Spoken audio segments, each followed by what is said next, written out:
欢迎收看小玩家 K 的频道。今天要拍一个比较特别的片哦，就是开箱一下那个 Wireless Go 2的开箱影片。那这个为什么要拍这个开箱呢？因为当初我在买这个 Wireless Go 的时候呢，是在那个正成，大家都知道台湾的代理正成，所以呢，在 PC Home 的官网上面买的。然后，因为它有保固，然后因为大家都知道说，产品如果到一个金额之后呢，最好是有保固的。那在不管是在台湾还是在国外，你是在海外购物也都没有关系，就是你一定要跟代理商，就是正常的代理商，不要跟水货的，就是不要带水货就对了。好，那因为我前面那一支 Wireless Go 呢出现了问题，于是呢我就找原厂，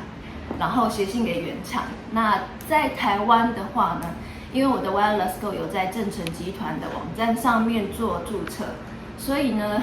当他们发现说这个产品真的有问题，那于是就是补了一个新货给我。那我今天再重新做一次开箱，这样子。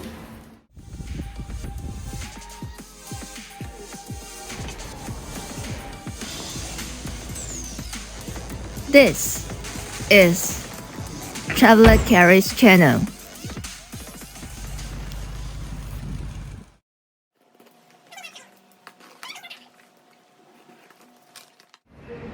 好，那这个刚刚一打开，前面有一个出货通知单，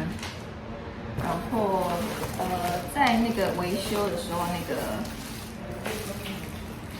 正成集团是说他会补给我一个新品哦，所以然后产品的保护卡也会重新再给我一次这样。那我还是顺便就拍了一下，因为我觉得应该是可以，就是也和原厂这边呢，我到时候还是会再回信给原厂，就是说由台湾代理这边出来的新品这样子，然后会做个测试。然后东西是这样。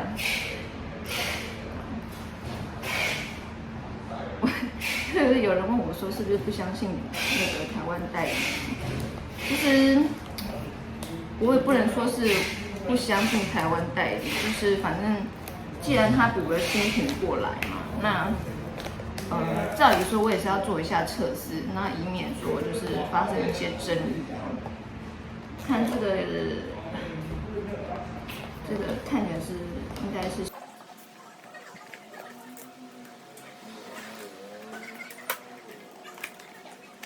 就是这样子，然后它还是有附上我之前就是提出问题的一些东西，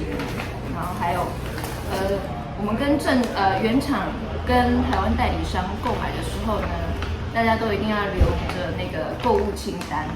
那还有就是那个购买证明，然后最后就是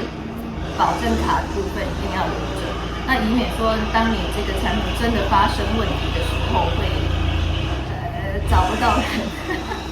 好，那 anyway 现在就是到这里，然后我这边呢，我来看一下里面的东西哦。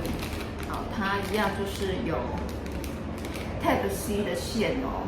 啊，还有一个那个麦克风线。那接着是，就是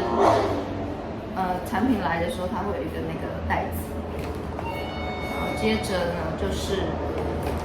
Wireless Go 的这个3个。那打开来看，它就是这个样子，然后有3个那个防喷麦的那个头发，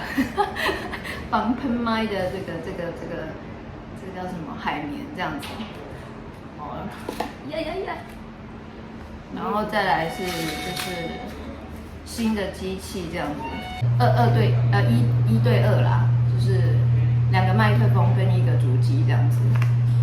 好，那我现在要来测试它的配对，因为我前面那一支就是因为它不能正常配对，那因为平常我出外景也都是一个人用用麦克风比较多。那现在的话呢，有时候会需要用到2支，所以我就那一天突然间就想说，我需要用2支，我就理所当然的把它拿出来用。可是发现说奇怪，为什么2号机不能连？那因为我是今年2022年2月买的，所以到现在呢，到我拍好这支片子，大概现在是8月。那提出问题大概也是在8月初，那前后大概花1个礼拜的时间，然后他就寄新品给我了。那我现在要来看，先把这个打开。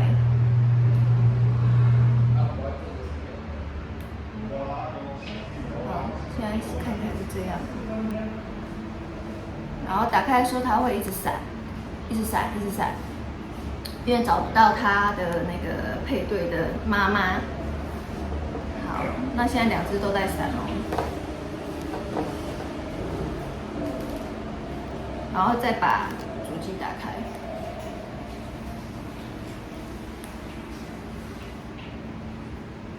好，现在这样看到就是1、2，我很怕摔到，无法跟原厂交代。OK， 好，这是一个很蹩脚的开箱，但是，就是我也算是给那个台湾代理跟那个原厂一个交代啦，就是说，就是换到的新品是这个样子，大致上是没有什么问题的。所以在这边呢 ，Kerry 还是跟大家讲一下说，虽然水货会比较便宜哦，但是就是买有代理商，然后正常的东西呢，绝对是比较有保障的。好，那买好之后记得把你的那个购物清单啊，这个发票啊，然后购买证明跟你的保证书收藏好，因为真的是说不定什么时候会需要用到这样子。那今天的影片就到这边结束咯。之后我可能也会再测试一下它的距离跟它的收音。那喜欢我频道的朋友请记得订阅哦，按小铃铛。虽然是旅游 YouTuber， 可是开这个东西，其实这个麦克风对我们那个旅行的 YouTuber 非常的重要。因为出去玩如果不用这个无线麦的话，会很有距离感。对，那收音都收不到，尤其是人多的地方。OK， 这期的影片就到这边咯，拜拜。